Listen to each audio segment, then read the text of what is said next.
নমস্কার বন্ধুরা, welcome to our channel. তো গাইস, অনেক দিন পর আবার ভিডিও বানাচ্ছি এবং আজকের এই ভিডিওটা হতে চলেছে কলকাতা নাইট রাইডার্স দলকে নিয়ে। তো বর্তমানে আইপিএলে কলকাতা নাইট রাইডার্সের অবস্থা কিন্তু খুবই খারাপ। তারা এখনও পর্যন্ত জয় পায়নি আইপিএলে এবং তারা কিন্তু লড়াই করে চলেছে প্রথম জয় তুলে নেওয়ার জন্য। তো কেন এইরকম অবস্থা এই দলটার, সেটা নিয়ে এই বিষয়ে আলোচনা করব।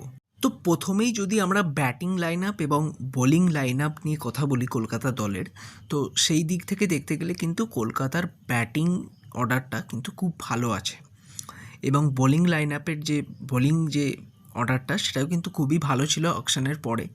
বাট আমরা তারপর থেকে দেখেছি যে মুস্তাফিজুর রহমানকে কীভাবে বাদ দেওয়া হয়েছে এবং তার পাশাপাশি মাথিসা পাথিরানা ইনজিওর্ড আছে।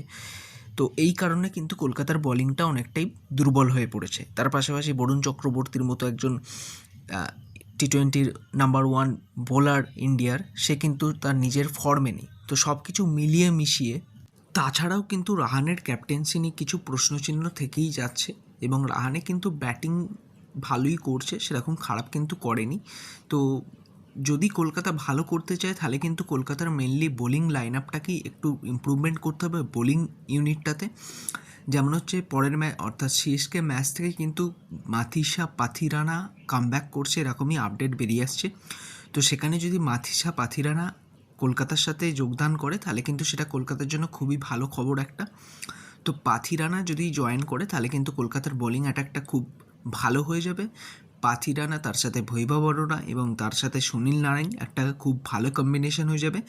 এবং তারপরে আমাদের নজর থাকবে যে বরুণ চক্রবর্তীকে কামব্যাক করায় কিনা, সেটার দিকে আমাদের নজর থাকবে।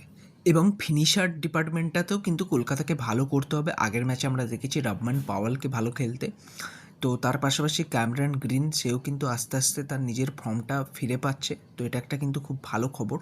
তো ক্যামেরন গ্রিন যদি ব্যাটে বলে ভালো করে তাহলে কিন্তু কলকাতা একটা ভালো রান করতে পারবে এবং সেটাকে ডিফেন্ডও করতে পারবে।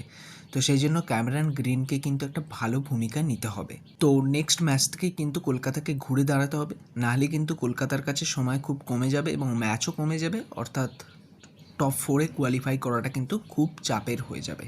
তো দেখা যাক তারা কিভাবে কামব্যাক করে। তো আজকের ভিডিওতে তোমাদের এই আপডেটটাই দেওয়ার ছিল। যদি ভিডিওটা ভালো লেগে থাকে তাহলে লাইক, কমেন্ট, শেয়ার করতে ভুলো না।